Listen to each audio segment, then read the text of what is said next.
అమరావతిలోని సచివాలయంలో నిర్వహిస్తున్న మంత్రివర్గ ఉపసంఘం సమావేశం ముగిసింది. ఈ సమావేశంలో అమరావతిలో నిర్వహించే ఐకానిక్ భవనాల్లో శాఖల వారీగా స్థలం కేటాయింపుపై చర్చించారు. ఈ సమావేశానికి మంత్రులు నారాయణ, పయ్యావుల కేశవ్, సత్యకుమార్, మనోహర్, జనార్దన్ రెడ్డి, బాల వీరాంజనేయ స్వామి హాజరయ్యారు. ఈ సందర్భంగా మంత్రి మాట్లాడుతూ శాఖల వారీగా ఉద్యోగులను బట్టి వర్క్ స్పేస్ కేటాయింపుపై చర్చించామన్నారు. 31.71 లక్షల చదరపు అడుగుల వర్క్ స్పేస్ తొలుత అంచనా వేశామని, 39,852 మంది ఉద్యోగులు పనిచేసేలా భవనాల డిజైన్లు రూపొందించామన్నారు. మరోసారి శాఖల వారీగా ఉద్యోగుల వివరాలపై స్పష్టత ఇవ్వాలని సీఎస్ను కోరుతామన్నారు. వచ్చే సమావేశంలో వర్క్ స్పేస్పై మళ్లీ చర్చించి నిర్ణయం తీసుకుంటామన్నారు. ఐకానిక్ టవర్స్లో భాగంగానే డీజీపీ కార్యాలయం ఉండాలా, విడిగా ఉండాలా అనేదానిపై సీఎం నిర్ణయం తీసుకుంటారని ఈ సందర్భంగా మంత్రి తెలిపారు. అమరావతి క్యాపిటల్ సిటీలో ఏదైతే ఐకానిక్ టవర్స్ కడుతున్నామో దాంట్లో ఆక్యుపెన్సీకి సంబంధించి అంటే డిఫరెంట్ డిపార్ట్మెంట్స్లో ఉన్న మంత్రులు కావచ్చు, అదేవిధంగా వాళ్ళ అధికారులు, అదేవిధంగా సెక్రటరీసు వాళ్ళ కింద ఉన్న అధికారులు, అదేవిధంగా హెచ్ఓడీస్ అంటే డైరెక్టర్లు, కమిషనర్లు వాళ్ళ కింద ఉన్న అధికారులు, అదేవిధంగా ప్రతి డిపార్ట్మెంట్కి సంబంధించిన కార్పొరేషన్లో ఉన్న ఎంప్లాయీస్ అందరినీ ఒకే దగ్గర పెట్టాలని ఆ రోజు 2014-19లో ఆ రోజు జిఏడి అనేక ఉన్న అన్ని డిపార్ట్మెంట్తో కన్సల్ట్ చేసి వాళ్ళు యాక్చువల్గా ఈ యొక్క 42.2 ఎకరాల్లో 52.72 లక్షల చదరపు అడుగుల బిల్డప్ ఏరియా, అందులో 31.71 లక్షల కార్పెట్ ఏరియా వచ్చే విధంగా యాక్చువల్గా ఆ రోజు డిజైన్ చేయడం జరిగింది. అయితే గౌరవనీయ ముఖ్యమంత్రి గారు మళ్ళీ జీఓఎం వేసి ఆ జీఓఎంని మళ్ళీ అన్ని డిపార్ట్మెంట్లు కన్సల్ట్ చేసి మరొకసారి కన్స్ట్రక్ట్ చేసే బిల్డింగ్లో ఏరియా విషయం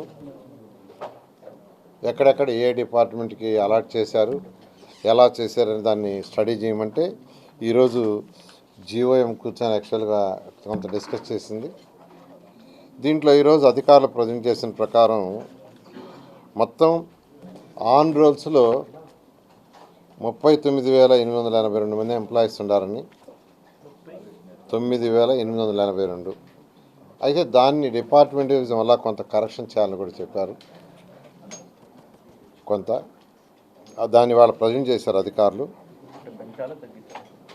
ప్లస్ ఆర్ మైనస్ ఉండొచ్చు. దాన్ని అన్ని ప్రతి డిపార్ట్మెంట్ నుంచి ఒకరిని నామినేట్ చేయమని సిఎస్ గారు చెప్పబోతున్నాం.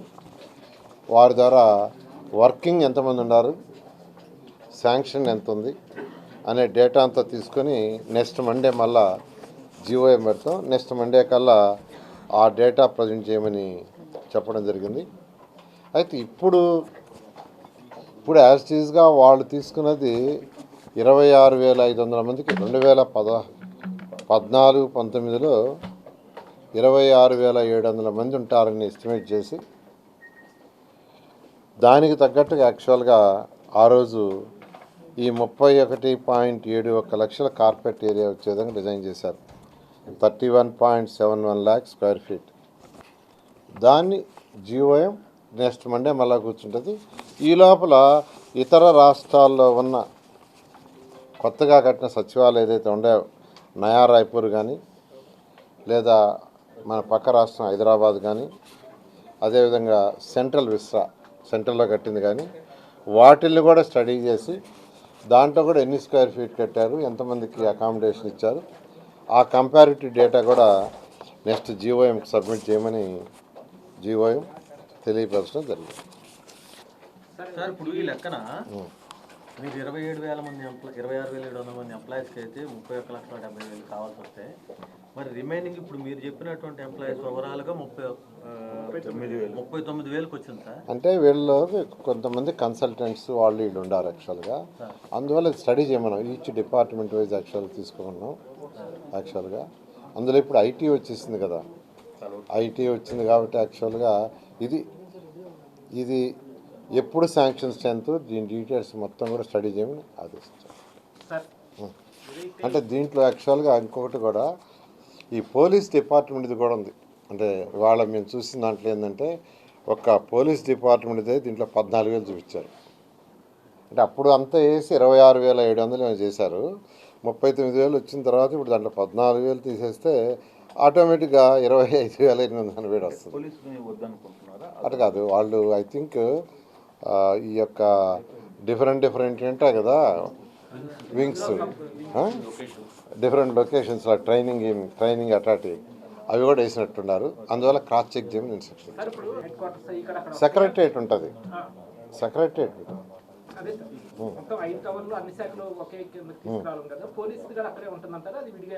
అది డీజీ ఆఫీసు. అదొక్కటే యాక్చువల్గా మళ్ళీ ఆ డిపార్ట్మెంట్తో సీఎం గారితో మాట్లాడి ఫైనలైజ్ చేయాలి.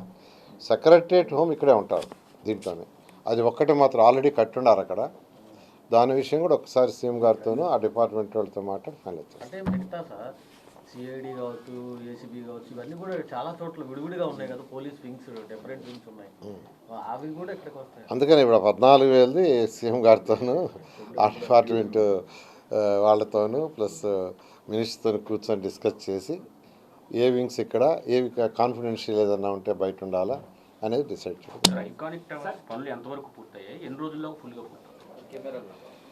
ఐకానిక్ మనకు యాక్చువల్గా మన ప్లానే అది 3 years ప్లాన్. యాక్చువల్గా వర్క్ జరుగుతూ ఉంది.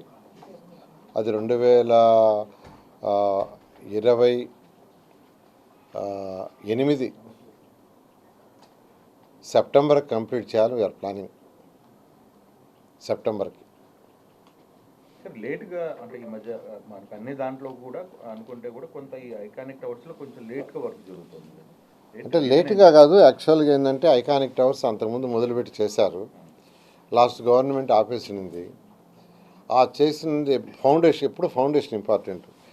దాన్ని కరెక్ట్గా చెక్ చేయడానికి మనం యాక్చువల్గా ఐఐటికి ఇచ్చాము. మీకు తెలుసు హైదరాబాద్ ఐఐటి, చెన్నై ఐఐటి వాళ్ళు స్టడీ చేసి ఓకే చెప్పారు. ఓకే చెప్పిన తర్వాత కూడా మళ్ళీ దాని మీద ఫర్ వాటర్ అంతా డీవాటరింగ్ చేయించాం. డీవాటరింగ్ చేపించారు, మళ్ళీ ఒకసారి వాళ్ళు చెక్ చేశారు. తర్వాత ఆ స్టీల్ స్ట్రెంత్ అవన్నీ చెక్ చేయడానికి కొంత టైం తీసుకున్నారు. ఎందుకంటే మేము తొందర పెట్టాల, ఎందుకంటే ఐకానిక్ టవర్స్ కాబట్టి వాళ్ళకి కావాల్సినంత టైం ఇచ్చాం. అవన్నీ చేసి అంతా అయిన తర్వాత టెండర్లు పిలిచాం. అయితే ఇందులో ఫస్ట్ ఫౌండేషన్ ఇంపార్టెంట్. ఫౌండేషన్ అనేది చాలా క్రిటికల్ది. ఒక్కసారి ఫౌండేషన్ అయిపోయిన తర్వాత ఏదైతే డయాగ్రిడ్ టెక్నాలజీ ఉందో చాలా ఫాస్ట్గా అయిపోతుంది. ఫౌండేషన్ అయిందాక టెక్నికల్గా వేరే ఇష్యూస్ ఏమన్నా ఇంకేం లేదు, టెక్నికల్గా ఏం లేదు యాక్చువల్గా, ఓన్లీ వర్క్. ఇప్పుడు యాక్చువల్గా దానికి ఫౌండేషన్ కూడా పోతున్నాం.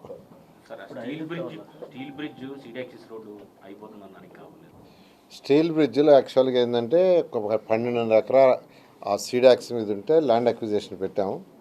దాంట్లో ఒక 2.5 ఎకరా ఒకరిది ఇవ్వాలి, ఇంకాను మిగతా వాళ్ళందరూ ఇచ్చారు. యాక్చువల్ ల్యాండ్ పుల్లింగ్కే వచ్చారు. వాళ్ళది కూడా ఇవాళ మార్నింగ్ నిన్న కూడా వాళ్ళతో మాట్లాడారు. ఆ ఓనర్ యాక్చువల్గా చిత్తూరు వెళ్ళారు. ఆయన వాళ్ళు ఈవినింగ్ ఏమి వస్తారంట, వచ్చి మాట్లాడేస్తే, ఎందుకంటే ఆడ ఆల్రెడీ మీరు చూసారు ఫైల్స్ వేస్తూ ఉంటారు. ఒక్క పాయింట్లో ఒక్క ఫైల్ వేయాలి ఒకటి, అది ఒక ల్యాండ్ ఓనర్ దాంట్లో ఉంది. వాళ్ళు కూడా యాక్చువల్గా 9.1 ఇచ్చారు యాక్చువల్గా. అయితే వాళ్ళతో ఒకసారి డిస్కస్ చేసేసి 9.14 తీసుకొని దాన్ని కూడా వేసేస్తే వీలైనంత వరకు మార్చ్ ఎండింగ్ ఏప్రిల్ ఖచ్చితంగా అయిపోతుంది. ఎందుకంటే ఎక్సెప్ట్ 1 ఫైల్ మిగతా ఫైల్స్ అన్నీ జరుగుతున్నాయి. కానీ ఇప్పుడు మీరు ఆ బ్రిడ్జ్ ఓకే చేస్తున్నారు సార్, కానీ బ్రిడ్జ్ నుంచి వచ్చే రోడ్డు కనెక్టివిటీ ఇంకా చాలా ఆగిపోయి ఉంది కదా సార్. ఈ 12.5 ఎకర్ అదే యాక్చువల్గా బ్రిడ్జ్కే కాదు, సీడాక్స్ ఎక్కడ దాకా పోయిందో దాని మీద బ్యాలెన్స్ ఉండేది 12.5 ఎకర్. 12.5 ఎకర్లు ఈ మధ్య ఆల్మోస్ట్ ఇచ్చేసారు. మనకి 2.5 ఎకరా వస్తే మొత్తం అయిపోయినట్టు. అది ఇప్పుడు ఈ టాపిక్ ఆ టాపిక్. కాంచీపురం పెరుమాళ్ సిల్క్స్ మీ పెళ్లికి మా శుభ కానుక. పెళ్లి పవిత్రమైన శుభ సందర్భం. ఆ రోజున ప్రతి అంగి, ప్రతి చీర మీ కలల మాదిరిగానే ప్రత్యేకంగా చూడాలి. కంచి పట్టు చీరలు ఒక్కో నూలు పోగుతో అద్భుతమైన సంప్రదాయాన్ని, రాజసాన్ని నేసిన నెమలి రెక్కల వంటి అందమైన చీరలు. ఖచ్చితమైన కంచి శైలి కోసం కంచి వెళ్లాల్సిన పని లేదు. మీరు కోరుకునే అసలైన అపురూపమైన కంచి చీరలు ఇప్పుడు కాంచీపురం పెరుమాళ్ పెరుమాళ్ సిల్క్స్ లో 1+1 మగ్గం ఫోల్డ్ పట్టు శారీస్ 900, 1+1 సాఫ్ట్ సిల్క్ పట్టు శారీస్ 2500, 1+1 సాముద్రిక పట్టు శారీస్ 3500, 3 కంచె పట్టు శారీస్ 4500, 3 సిల్వర్ జరీ పట్టు శారీస్ 5000, 1+1 డిజైనర్ మగ్గం బ్లౌజ్ వర్క్ పట్టు saris 6000, partywear dresses, crop tops, 3 pieces dresses మరియు డ్రెస్ మెటీరియల్ పై అప్ టు 30% వరకు స్పెషల్ డిస్కౌంట్. మీ జీవితంలో జరిగే మధురమైన పెళ్లికి అసలైన కంచి సంప్రదాయం మీ సొంతం చేసుకోండి. Kanchipuram Perumal silks, women, men, kids, Annamayya circle, Nellore.